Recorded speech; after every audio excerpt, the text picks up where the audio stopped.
50 Cents in a Dream, young Booker T. Washington.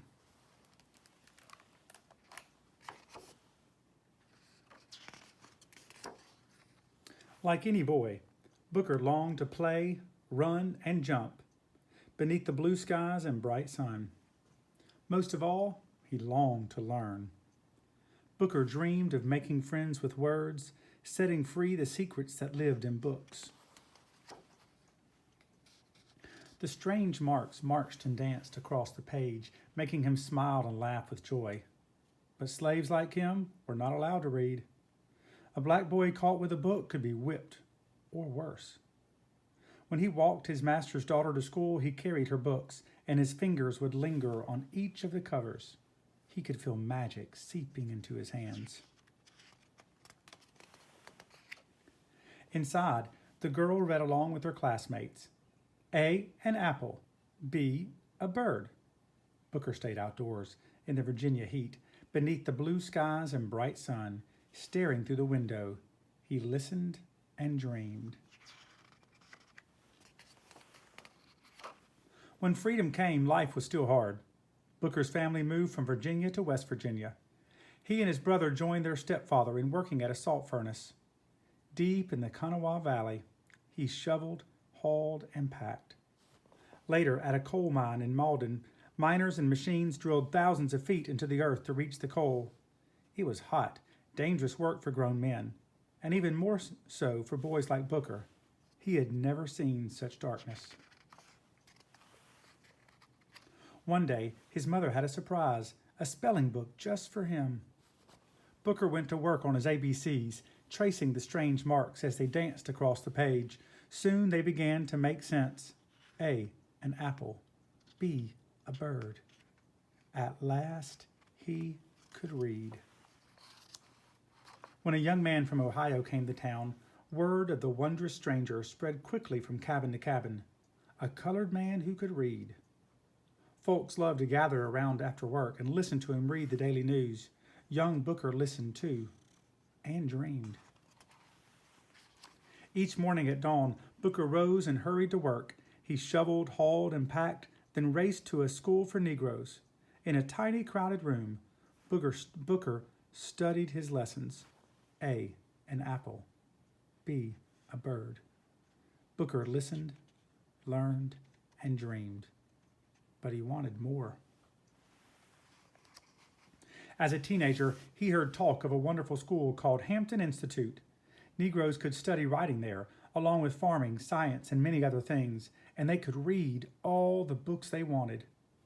Booker listened and dreamed. He had no idea where Hampton was or how he was going to reach it. He just knew he had to get there. School. For a year and a half, Booker worked and saved, dreaming of school all the while. He still had very little money and only a few tattered threads to wear. His friends and family didn't have much, a nickel, a quarter, a handkerchief, but they gave him what they had.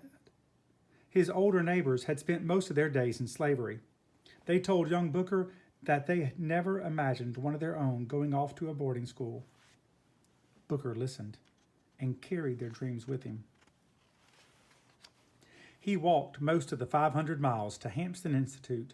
It was a journey of many days, through the mountains of Virginia to reach the sea. The wind nipped at his weary bones, and the hard ground made his feet ache, but he walked on. His money had run out by the time he reached Richmond, about 82 miles from Hampton. He was so tired and hungry that he could barely take another step. The big city seemed scary and confusing, so many shadows, and not a friend in sight. Without a single penny in his pocket, Booker walked the streets until after midnight. As he stared at the food stands piled high with fried chicken and sweet-smelling fruit pies that made his mouth water, his empty stomach rumbled as loud as approaching thunder. What he wouldn't give for a bite of bread or a sip of milk. Trudging beneath the bleak skies and bitter cold, he could have given up. Then he imagined the library at Hampton, magic and mystery lining its shelves. From deep inside, he heard a voice urging him to press on. He listened, and he dreamed. He found work unloading a ship and earned enough to buy breakfast. The men grunted and sang as they packed, pulled, and hauled. Their voices reminded Booker of his days in the salt mine, of the friends and family he'd left far behind. He toted, lifted, and stacked until his back hurt and his thin clothes grew damp with sweat. Days passed. Little by little, he saved enough to finish his journey. When he reached Hampton at last, the sight of the large brick building filled his insides with light. With 50 cents in his pocket and a dream in his soul, Booker felt the magic welcome him in. The cost of school was $70 a year, far more than 50 cents. Booker paid his way by working as a janitor. Once again, he rose at first light, sweeping, cleaning, and hauling before heading to class. Still, he did not earn enough, but his hard work inspired others to help him, and Booker carried their dreams with him. Never before had he eaten regular meals or slept in a bed between two sheets. Life at Hampton was all he wanted, and more. For Booker, his teachers were the greatest marvels of all. They were smart and kind, and they taught their students to share with others the wisdom they had gained. Maybe some students would go on to build schools of their own. Booker had come a long way, from A, an apple, B, a bird.